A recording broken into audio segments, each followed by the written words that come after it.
Bonjour à toutes et à tous. Alors, je suis désolée de ne pas vous avoir fait de vidéo depuis un moment, mais ça a été très intense ces dernières semaines et très éprouvant. Il y a tant de choses qui se sont passées. En fait, mon cancer était trop avancé et du coup, j'ai dû suivre plusieurs cures de chimiothérapie avant l'opération. Alors, a priori, la chirurgie s'est bien passée, mais je suis complètement épuisée depuis l'opération. Tout s'est passé tellement vite.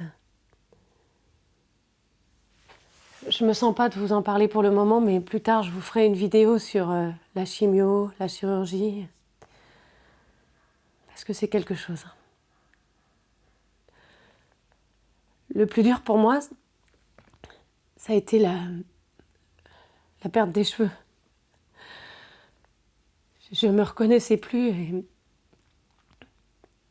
quand j'ai commencé à trouver des cheveux dans mon lit, je me suis dit que c'était le début de la fin. D'ailleurs, une de mes pensées absurdes, la perte des cheveux et puis ensuite l'opération pour enlever les cellules cancéreuses, c'était comme si je devais dire adieu à ma féminité. D'ailleurs, pour être honnête, je me sens complètement vide depuis l'opération. On m'a retiré une partie de moi physiquement, mais psychologiquement aussi.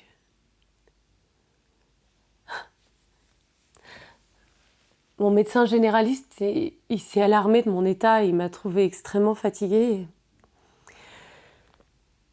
Et du coup, il m'a donné un questionnaire à remplir pour savoir de quels soins je pourrais avoir besoin en plus des traitements. Je vais vous lire mes réponses. Alors, d'abord, c'est la partie prise en charge de la douleur. Avez-vous des douleurs ? Ouais, encore. Hein. La douleur perturbe-t-elle votre sommeil ?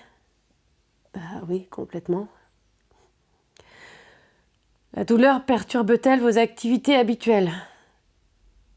Ouais, forcément, je fais plus rien, je sors plus. Ouais, je prends des traitements antalgiques pour la douleur, évidemment. Ouais. Ensuite, votre appétit est-il modifié ? Non, ça va pas spécialement. Avez-vous des nausées ? Presque tout le temps.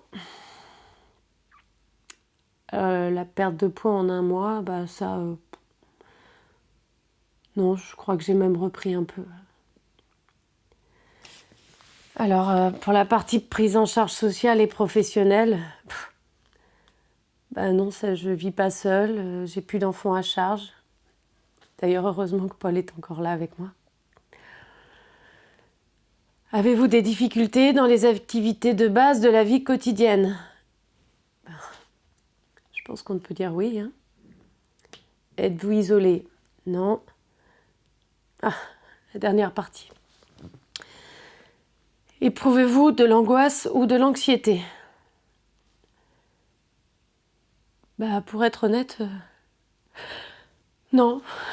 Plus maintenant, je me suis faite à l'idée. Avez-vous des troubles du sommeil ? Oui. Pour les baisses de morale et épisodes dépressifs, j'en ai eu, mais ça va un peu mieux quand même. Souhaitez-vous un soutien d'ordre moral ? Je pense que ça peut pas faire de mal. Voilà. Vous savez tout. En tout cas, je vous remercie pour tous vos commentaires et ça se voit pas là dans mon état actuel, mais ça me fait beaucoup de bien de vous lire. Vraiment, ça me fait chaud au cœur. Bon, je vous laisse, je vais aller me reposer un peu. À bientôt.